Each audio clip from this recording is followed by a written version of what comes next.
Bonjour, donc une autre vidéo pour approfondir notre compréhension des fractions. Je vais accélérer un peu le débit. Une fois rendu à ce stade, vous devriez être capable d'additionner, soustraire des fractions, multiplier des fractions et diviser des fractions, comprendre comment trouver des PPCM, des PGCD. Maintenant, on va essayer d'aller vers des différents types d'exercices qui sont souvent demandés au niveau des jeunes là, entre 11 et 13 ans. Donc, premier numéro, on va essayer de placer sur des droites des fractions. Donc, je vous donne une fraction, en fait, et l'idée, c'est de la placer sur une droite. Donc, la première fraction avec laquelle on va travailler, ça va être 22 septièmes. Et on va essayer d'aller la placer sur la droite suivante. Et donc, on a ici 1 et 7 bons. 1, 2, 3, 4, 5, 6, 7. Ici, on a 2. 1, 2, 3, 4, 5, 6, 7. Ici, on a 3. 1, 2, 3, 4, etc. Donc, on a cette droite numérique. On voit qu'il y a des bons de 7 entre chaque unité. Donc, la première question qu'on doit se poser, c'est combien vaut une démarcation? Donc, une démarcation, c'est l'espace entre deux traits.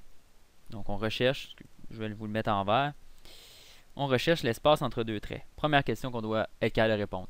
Pour répondre à cette question-là, c'est très simple. Ce qu'on fait, on regarde la borne qu'il y a ici, c'est 3, 2, excusez, on va prendre la borne 2, et on regarde, disons, la borne précédente qui serait 1. C'est les deux valeurs qu'on connaît. En fait, on choisit deux valeurs qu'on connaît, et on fait simplement 2 moins 1. En ce cas-ci, c'est très facile, ça donne 1.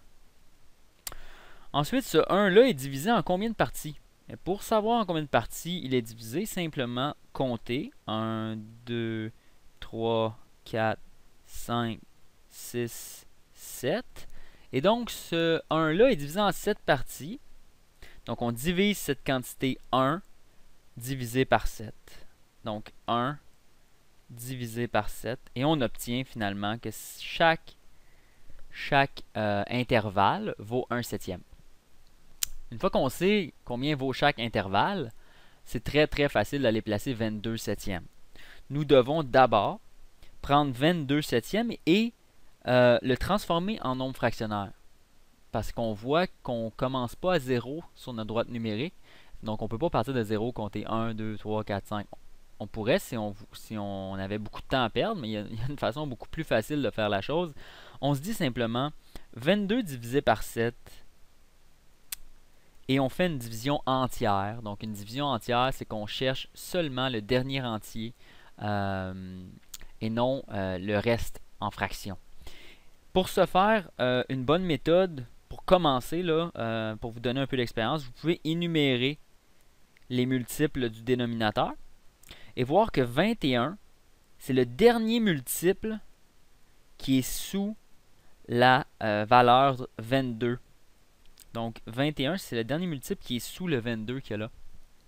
Ce qui veut dire que 21, ça serait le nombre maximum de septièmes pour faire le plus grand entier possible en dessous de 22 septièmes. Donc, le plus grand entier possible en dessous de 22 septièmes, ce serait 21 septièmes. 21 septièmes, ça vaut combien? Ça vaut 3. Donc, 3. Et ce 21 septième-là, il nous reste quoi? Si on le soustrait au 22 septième qu'on avait au départ, il reste 1 septième.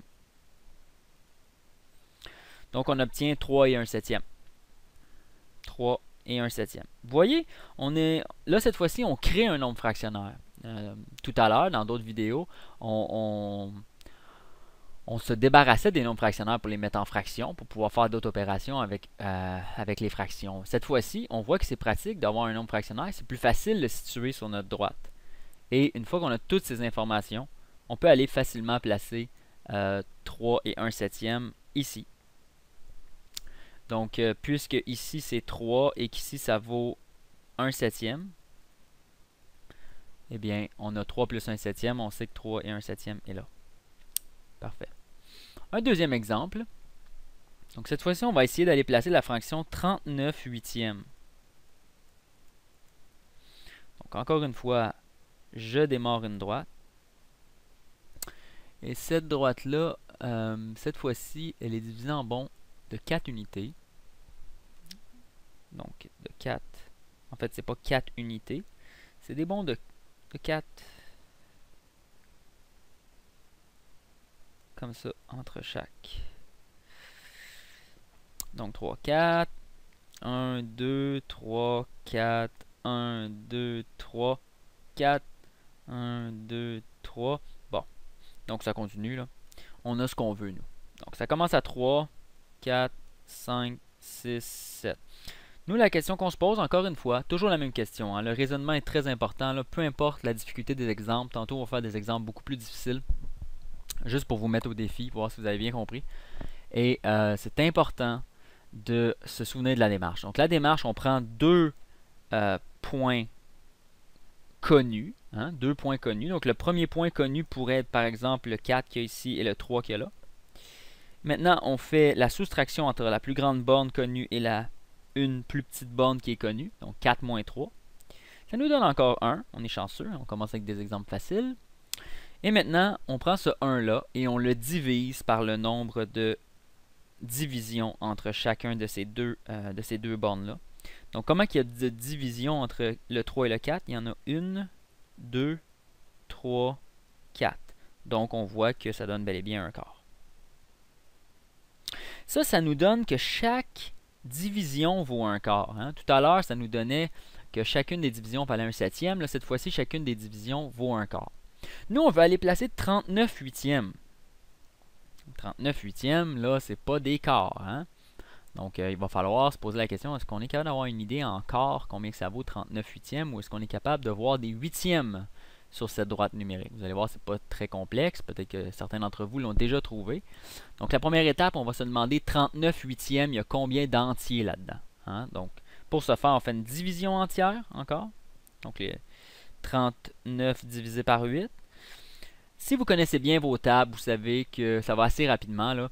8 fois 4, ça donne combien? Ça donne 32. 8 fois 5, ça donne 40. Donc, le dernier entier en dessous de 39 huitièmes, ça devrait être le 4. Donc, 8 fois 4 donne 32. 8 fois 5 donne 40. Donc, le dernier entier qu'on a rencontré là, en bas de 39 huitièmes, c'était 4 entiers. 4 entiers qui vaut 32 huitièmes. Donc, on voit que 39 huitièmes, si vous avez suivi ce que j'ai dit, c'est 32 huitièmes. Ça, c'était 4. Plus, combien il reste de huitièmes? On en avait 39, j'en mets 32, il en reste 7. 7 huitièmes. Et là, écrit en nombre fractionnaire, on a 4 et 7 huitièmes. Donc 4 et 7 huitièmes, très facile à les placer sur la droite numérique. On s'en va à 4. Et 7 huitièmes, il y a plusieurs façons de voir les choses. En ce moment, nous avons des quarts. Hein? Nous avons des quarts et là, on veut 7 huitièmes. Donc, une façon intéressante, ça serait de transformer nos quarts en huitièmes. Comment on fait pour transformer un quart en un huitième? Eh bien, on divise un quart en 2. Hein? Donc, si ici j'avais un quart, dans cette section-là, ici, je divise ça en 2. J'obtiens un huitième. Je divise l'autre en 2, un huitième, un huitième. Et j'ai des huitièmes maintenant. Si on compte le nombre de séparations entre le 4 et le 5, j'ai maintenant des huitièmes. Je dois me rendre à 7 huitièmes. Donc 7 huitièmes, c'est juste avant 8 huitièmes, donc c'est l'avant-dernier. Et ce serait celui-là. Donc celui-là vaut 7 huitièmes. Donc mon 4 et 7 huitièmes est maintenant représenté au bon endroit. Donc dans la prochaine vidéo, on va faire des exemples un petit peu plus difficiles. Et puis on va pouvoir voir si vous avez bien compris les concepts.